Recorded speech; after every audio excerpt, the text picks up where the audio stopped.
You could always come home. Where is Aisha? I miss you. I know I made mistakes, and I know I scared you. I'm sorry. I love you.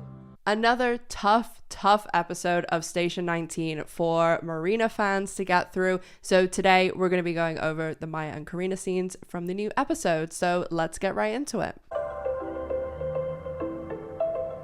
note of how you're feeling right now.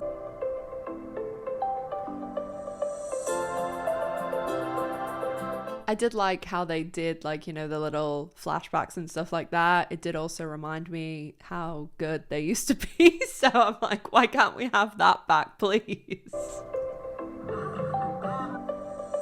Like the wedding, the good days, the good days. Hey,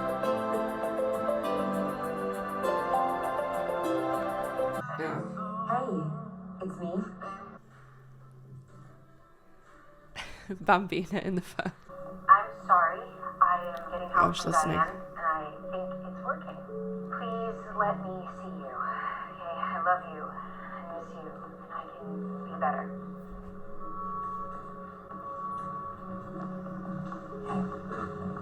I mean, obviously, this situation, like, you feel for both of them because, like, Maya obviously has gone through, like, this really difficult time and she's trying, but then it's like Carina has been put through this awful situation for, it's like a year, I think, in their time. And also Carina has been asking her for a really long time to get help, and she's done literally everything to the point that she's literally like 5150 Baker acted, sectioned, whatever you want to call it, and she's probably still like super hurt and everything like that. And I don't think it's something that can be solved with like a one sorry voicemail. I feel like bad saying that, but obviously I hope that we're going to see Maya like really try and show that she has worked on herself and she's ultimately like going to try and do whatever she can to get Carina back. And hopefully that means they end up in like a much better and stronger place than they were, being more open and everything like that. But we'll have to see. Neighbors, they are always singing your praises. They say you're the best. Oh, they're the best. She is the best. And I am sorry. May I? Yes. Why are you sorry? Because I was warned that you were a great beauty and that I might have a hard time focusing. And I thought I prepared myself, but clearly I didn't because you literally glow. And No, do not do this. I know obviously it's a TV show, but oh my God, no. No.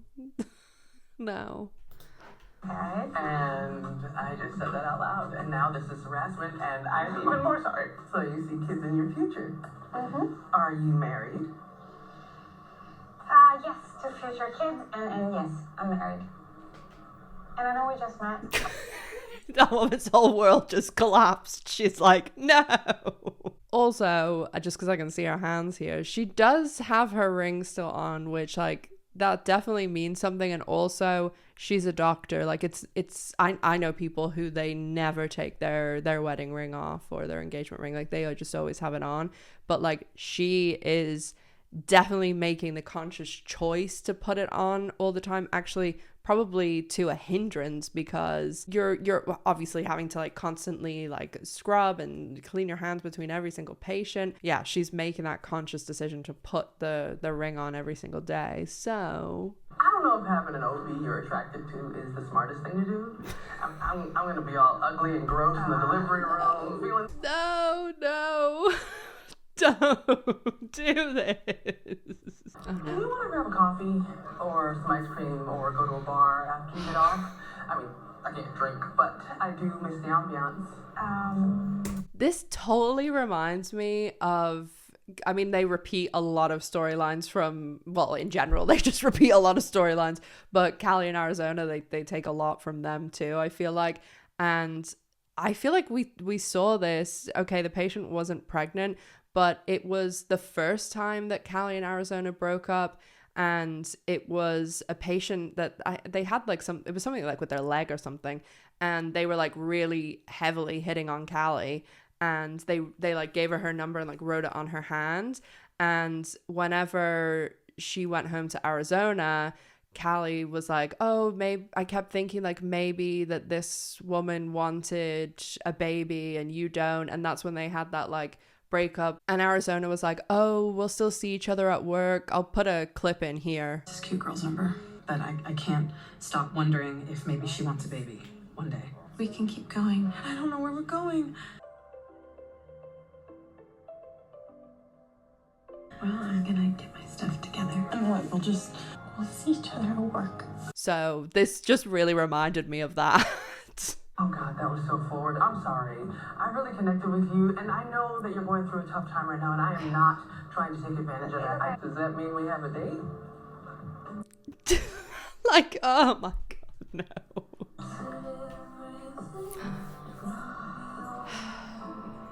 Maya must be home. Oh, yeah, okay, sure she is. I'm just here to pick up a few things. I can't use that hotel shampoo anymore. It's awful. I think someone wanted an excuse to come home because you can get shampoo at Walgreens. And you can always come home. I miss you. I left you a voicemail. Yes, I got it. It hurts my heart. Did you listen to it? Yeah. I know I made mistakes, and I know I scared you. I'm sorry. I do think that now, just the way things are going, and also the way that Danielle and Stefania, because they are so fantastic with like fan interaction and like talking on social media, like it's honestly amazing that they put so much effort and time into it.